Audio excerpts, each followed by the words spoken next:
Okay, my number is 33, and my t-shirt is "Say Hello." I don't know why it is in my town, but it seems like pickup trucks are the most noisy damn things. I mean, how many decades have they had to perfect a muffler? But no, we don't get it. The car companies build these mufflers, very throaty roar, but it's annoying to all the other people. Somebody who's got a small penis problem has got to have a huge pickup truck with a huge motor that makes incredible amounts of loud noise. And in the middle of the night, at 3 a.m, I hear these damn trucks. You know, some idiot is drunk, driving, and what are they doing? They're just hammering down on their pickup truck, and it's a huge loud roar that wakes up the city. It's all a big, stupid ego problem. This is a school bus. I guess they're allowed to be noisy. I don't know. I don't understand. Why are they so loud? Why are they so loud? It's inferior engineering.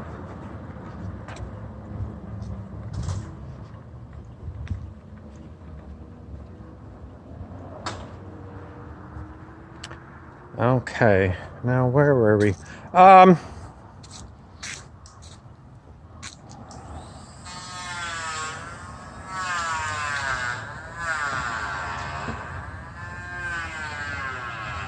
Bad taste. Okay, that noise reminds me of a joke that I heard in about the 8th grade. And it was something to do with, I can't remember the punchline, it's bothering me. But it was something to do with bandsaws, frozen cats, and that noise of a circular saw or a band saw. Something, can't remember. Anyway, bad taste. Now, politically correct people are constantly telling us very soberly,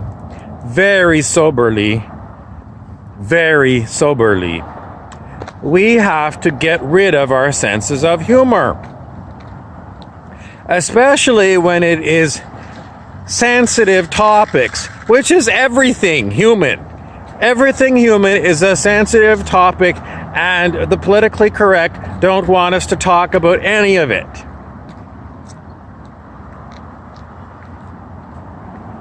Sexuality.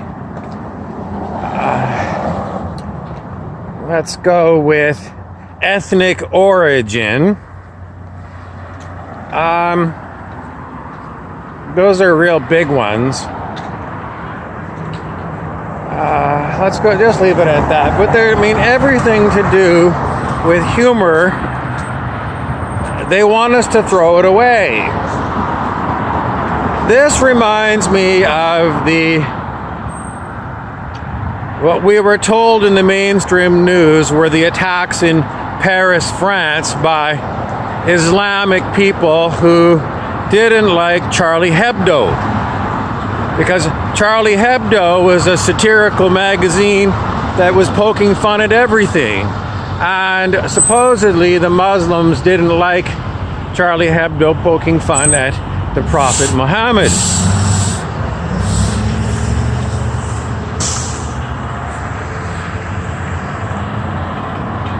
No sense of humor. No. So, what's the takeaway?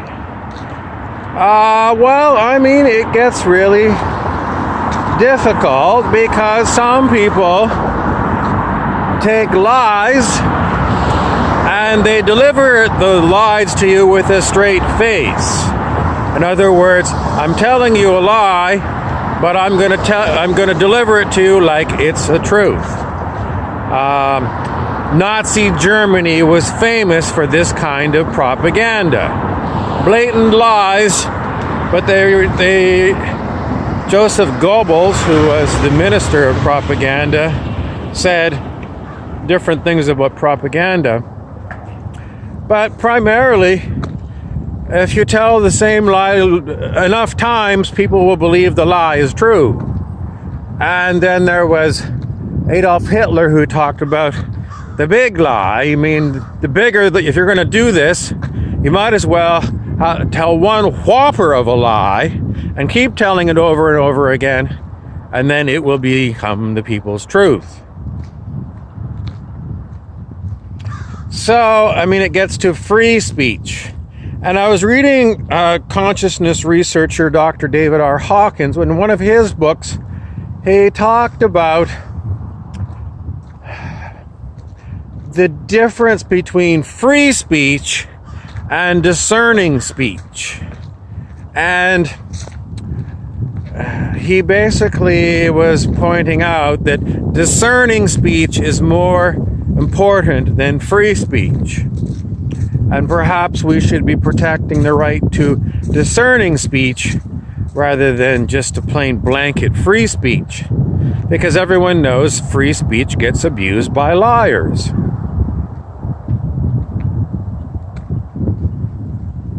If you want to know truth from falsehood, your mind can't do it for you. It's not designed that way. But your body can do it for you if you learn muscle testing and have integrity and you're looking to find out truth for the benefit of all beings. Then you can use your muscle testing of your body to determine truth.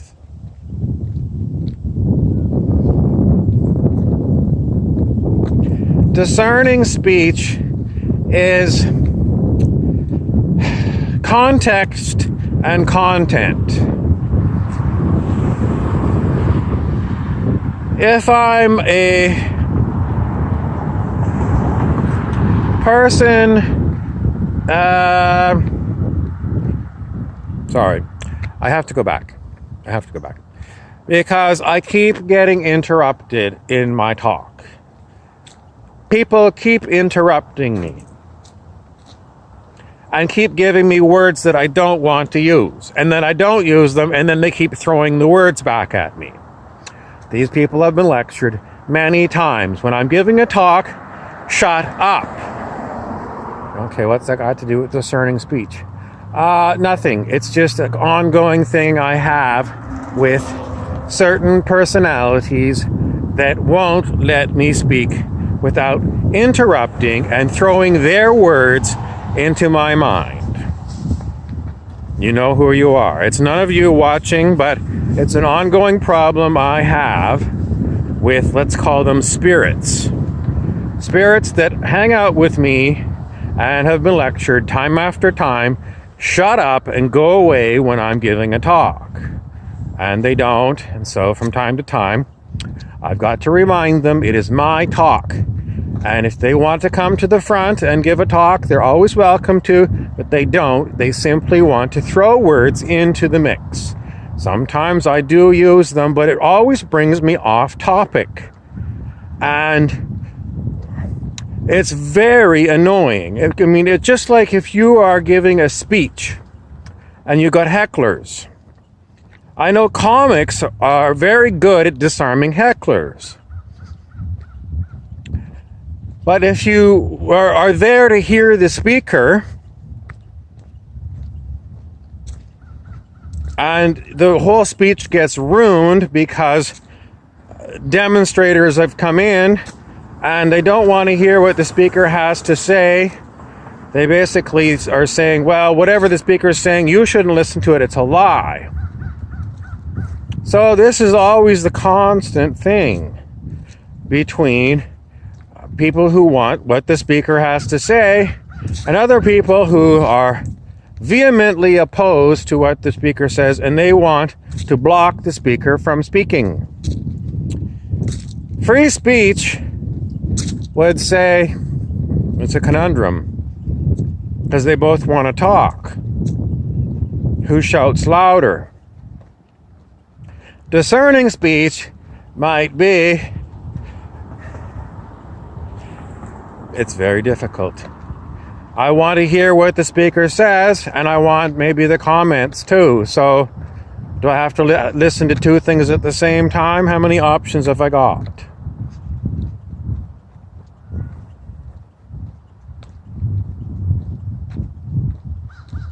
The spirits are now kind of shrugging their shoulders because they're saying to me, well,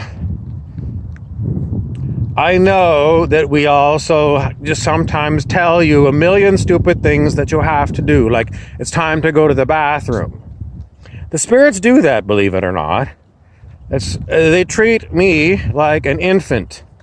Infantilism, mostly because they're bored. And they want to do things like being a mother hen.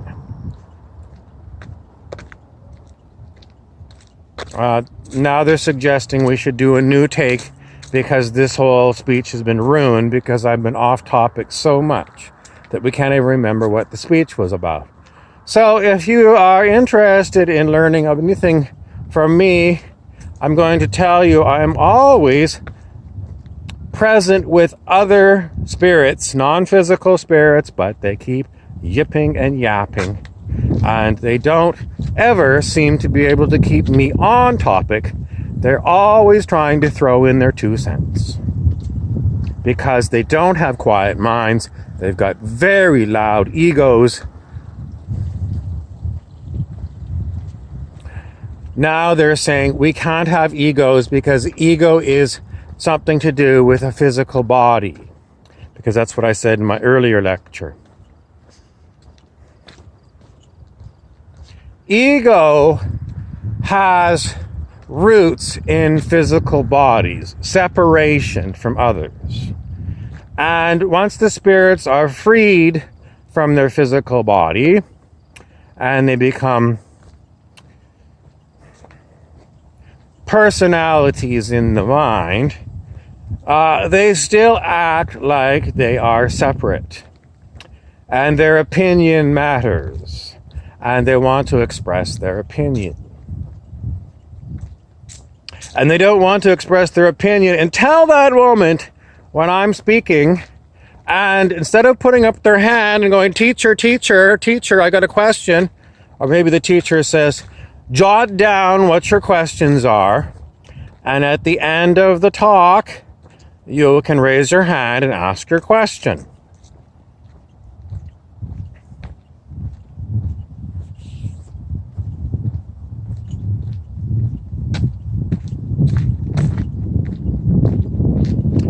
Now, where were we? Let's go, oh hell. I've just ruined my whole lecture on free speech and discerning speech because I was brought off topic by rude buggers who are not really interested in what I have to say. They're mostly interested in, they have no self-control. No self-control. They must blurt out what they have in their heads at inopportune moments.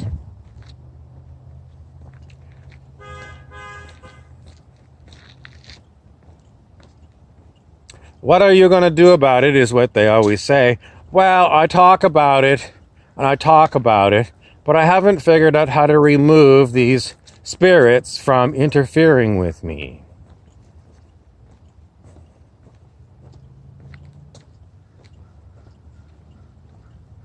They want to say, well, we're stronger than you, so you have to put up with us. And then they always talk about the scale of human consciousness, and they say, well, if you've got a higher consciousness than us, why is it that we can always interrupt you and bother you? The answer is, I am not really the body. I am using the body to talk. You're looking at me, a body, and you're saying, no, you're a body, and you're talking. No. This is incorrect. This is incorrect. The voices that come through you are not the physical body. This comes back to the problem of physicality, which is old 1600 and 1700s science, Newtonian science, that we're still stuck with because it seems more common sense to us that thoughts and thinking arise in the physical brain because we have got these things. But it's incorrect. It's just like, if you take physics in high school, you take all Newtonian physics, there's like billiard ball physics, and then at the end they tack on quantum physics, and by that time you're probably tired and you don't really get it. And even the most advanced scientists that were working with quantum physics said, if you think you understand quantum physics, you don't. Or something like that. So maybe what they should have done is scrapped all of the Newtonian physics and focused the whole course on quantum physics and thrown out Newtonian physics and not even teach it.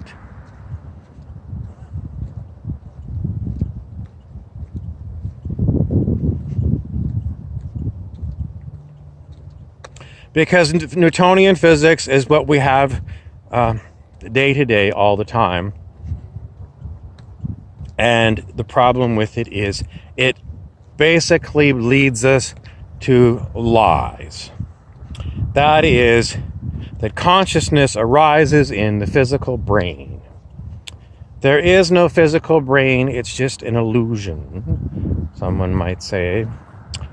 And then someone else who says, I'm very physically minded, and he's knocking on his skull. Clearly it's a physical solid substance. It is a long-standing issue. Even in ancient India, they talked about this great illusion of physicality, and it was called the Maya. This is a long lecture and completely off topic. I'm terribly sorry. Say hello again sometime and we'll try it again.